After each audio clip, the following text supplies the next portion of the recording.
Paano matanggap sa isang trabaho na may mataas na sahod? Yan po ang ating tatalakayin dito sa Dad ng Bayan. Ako nga po pala si Michael Sai, ang inyong Dad ng Bayan.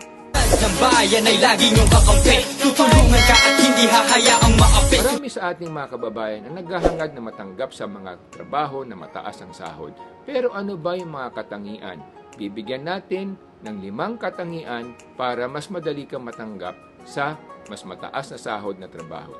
Una, hasain mo o pag-ibayuhin mo yung pananalita mo at pagsulat mo ng Ingles. Kasi karamihan sa mga kumpanya, pag magaling ka magsalita at magsulat ng Ingles, kaagad ka nilang bibigyan ng priority at bibigyan ng pagkakataon, lalo na sa mga BPO, so Business Process Outsourcing Centers, at lalo na sa mga multinational companies na nag-aalok ng mas mataas na sahod dahil ang kanilang mga kliyente ay nasa ibang bansa na nagbabayad ng dolyar. So, pag-aralan nyo, pag-igihan nyo, pag-practicean nyo ang inyong Ingles, hindi lamang sa pananalita at pati na rin sa pagsusulat. Pangalawa, dapat meron kayong sales network. Ibig sabihin, alam niyo kung saan kayo pwede magbenta ng mga produkto at serbisyo, may mga kakilala kayo, na develop ninyo inyong mga relasyon, build good relationships with so many different people so that kung sakaling meron kang a-applyan na trabaho at alam mo kung ano yung produkto nila o serbisyo nila, pwede mong ibida sa kanilang tanggapan na marami kang kakilala at marami kang paraan para mapalawak at mapalago ang kanilang benta. So kung alam ng opisina o ng kumpanyang yun na marami kang sales network, mas madali ka nilang tanggapin dahil alam nila magiging asset ka ng kumpanya. Pangatlo, dapat meron kang tinatawag na magandang attitude. Yung attitude mo, ipakita mo na lagi kang positibo at meron kang pamamaraan sa problem solving. Marunong kang mag-solve ng problema. Magaling ka sa mga problema. Paano mo magagawa yan?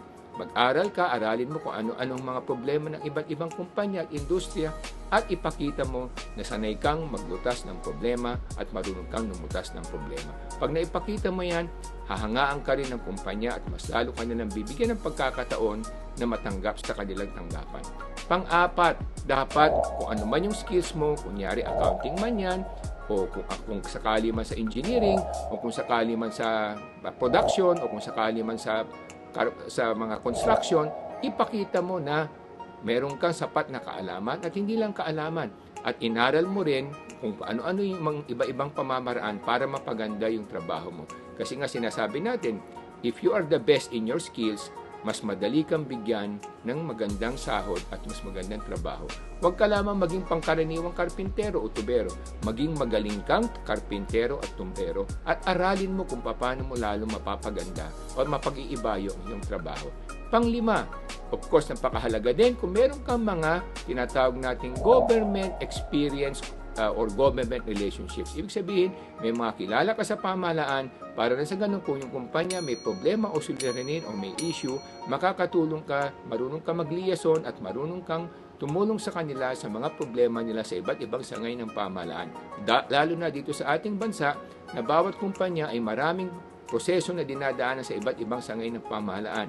Kung iyong may papakita na marami kang kakilala at marami kang relasyon na na-develop, na ipundar sa iyong buhay, makakatulong yan dahil kailangan ka ng mga kumpanya. So yan po mga kababayan, ang 5 katangian na napakahalaga kung gusto nyong matanggap sa isang mataas na sahod na trabaho.